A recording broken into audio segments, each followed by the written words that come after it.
Hello viewers, Mark Twain was an American writer. அவர் என்ன சொல்கிறார் அப்படின்னு பார்க்கலாம். Be good and you will be lonesome. Be good and you will be lonesome. அவர் என்ன மீனிங்கில் அதை சொல்கிறார் அப்படின்னா, நீங்கள் நல்லவங்களாக இருங்க, நீங்கள் தனியாக இருப்பீங்க அப்படின்னு சொல்கிறார். அவர் என்ன மீனிங்கில் அதை சொல்லியிருக்கார் அப்படின்னா, நல்லவன் அப்படின்னா இந்த சமூகத்தில் இருக்கிற கெட்ட பழக்கங்கள்லேருந்து விடுபட்டு இருக்கிறது.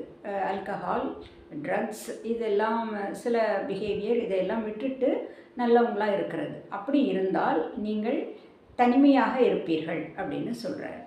ஸோ அந்த உலகத்தில் உள்ள அந்த சந்தோஷங்களை எல்லாம் விட்டுட்டு நீங்கள் தனிமைப்படுத்தப்படுவீர்கள். ஏன்னா இன்றைக்கி ஏராளமான மக்கள் அப்படி தான் இருக்காங்க, நீங்கள் தனியாக இருப்பீங்க அப்படின்னு அவர் சொல்கிறார்.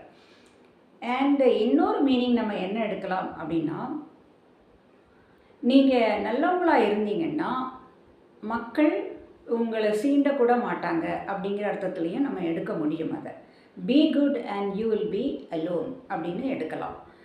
ஒரு நல்ல விஷயம் நீங்கள் செய்கிறீங்க, இப்போது ஒரு கூட்டத்தில் எல்லாரும் என்ன பண்ணுறாங்களோ அதையே நம்ம செஞ்சோம் அப்படின்னா ஓகே ஆகிடும், கூட்டத்தோட கூட்டமாக நம்ம கலந்துருவோம். இந்த ஜோதியில் ஐக்கியமாகிறது அப்படின்னு சொல்லுவாங்க விளையாட்டா. பட் அந்த கூட்டத்தில் செய்கிறது தப்பு, அது சரியில்லை, இப்படி தான் செய்யணும் அப்படின்னு நம்ம நல்ல விஷயமாக நல்லதாக ஒரு எடுத்துக்காட்டாக ஒரு விஷயம் செஞ்சிட்டோம்னா நம்மளை எல்லோரும் தனியாக்கிடுவாங்க. ஸோ இந்த மீனிங்லேயும் அதை நம்ம எடுக்க முடியும். So once again I am telling you, be good and you will be alone. S.